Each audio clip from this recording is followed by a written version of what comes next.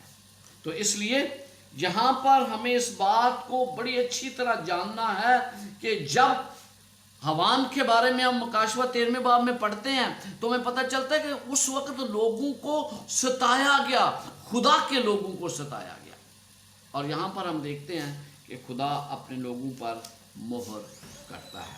اب ہم آتے ہیں اس کی طرف جو آج ہم جو اہم بات کو سیکھنا چاہتے ہیں، اور چوتھی آیت میں لکھا گیا ہے، اور جن پر مہر کی گئی میں نے ان کا شمار سنا کہ بنی اسرائیل کے سب قبیلوں میں سے 1,44,000 پر مہر کی گئی۔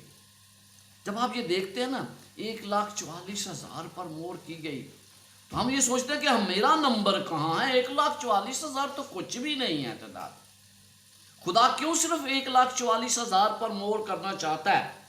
اور یہاں پر 5ویں آیت میں لکھا ہے یہودا کے قبیلے میں سے 12,000 پر مہر کی گئی، روبن کے قبیلے میں سے 12,000 پر مہر، جد کے قبیلے میں سے 12,000، عشر کے قبیلے میں سے 12,000 پر، نفتالی کے قبیلے میں سے 12,000 پر، اور اگر آخر تک جاتے ہیں تو آپ کو پتہ چلتا ہے کہ بنیامین کے قبیلے میں سے 12,000 پر مہر کی گئی۔ عزیزو، میں نے جیسے آپ سے پہلے کہا کہ یہاں پر ہم دیکھتے ہیں کہ یہ ایک علامتی بات کی گئی ہے، کیونکہ اگر ہم یہ سوچ لیں کہ خداوند یسوع مسیح کے آنے سے پہلے صرف 1,44,000 پر مہر کی جائے گی تو پھر وہ کون لوگ ہوں گے؟ شاید اس میں آپ کا اور میرا نمبر تو کہیں بھی نہ آئے، لیکن خداوند نے نئے عہد نامے میں کیا کہا ہے ہمیں یہ دیکھنا ہے۔ خدا نے بڑے واضح طور پر کہا ہے کہ نئے عہد نامے میں اس کے لوگ کون ہیں۔ آئیے یعقوب پہلا باب اور اس کی پہلی آیت دیکھتے ہیں۔ یہاں پر لکھا ہے خدا کے اور خداوند یسوع مسیح کے بندہ یعقوب کی طرف سے ان 12 قبیلوں کو جو جا بجا رہتے ہیں سلام پہنچے۔ یعقوب یہ خط کن کو لکھ رہا تھا؟ وہ 12 قبیلوں کو نہیں لکھ رہا تھا۔ یہ یعقوب کا خط، اس کو کہتے ہیں جنرل اپیسل، یعنی یہ تمام لوگوں کے لیے تھا۔ اگر وہ تمام لوگوں کے لیے لکھ رہا تھا تو وہ 12 قبیلوں کا کیوں ذکر کرتا ہے؟ کہتا ہے 12 قبیلوں کے نام۔ اور آج ہم یہ دیکھیں کہ 12 قبیلوں کی حقیقت کیا ہے۔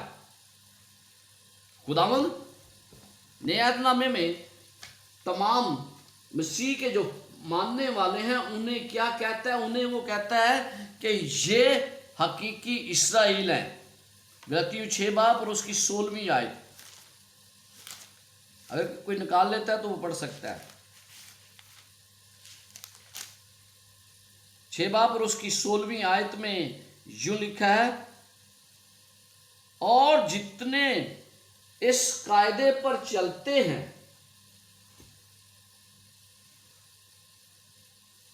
غلطیوں 6 باب 6، اور جتنے اس قاعدے پر چلتے ہوں انہیں اور خدا کے اسرائیل کو اطمینان اور رحم حاصل ہوتا رہے۔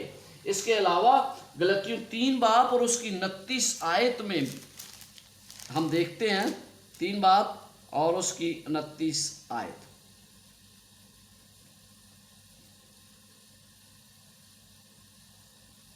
اور اگر تم مسیح کے ہو تو ابراہیم کی نسل اور وعدہ کے مطابق وارث ہو۔ یہاں پر آپ کو کیا پتہ چلتا ہے؟ آپ کو یہ پتہ چلتا ہے کہ اگر ہم مسیح میں ہیں، اگر ہم مسیح کو قبول کر لیتے ہیں، اگر ہم مسیح کے ساتھ چلتے ہیں تو پھر ہم کیا ہیں؟ ابراہیم کی نسل، اور ابراہیم کی نسل ہونے کے ذریعے ہم اس کے وارث ہیں۔ تو حقیقی طور پر کون اسرائیلی ہیں؟ وہ جو ایمان لاتے ہیں، اور جو ایمان لانے والے ہیں اگر وہ خدا کے حقیقی اسرائیلی ہیں تو یہاں پر جو مہر کی گئی عزیزو وہ ان قبیلوں کے پر نہیں، بلکہ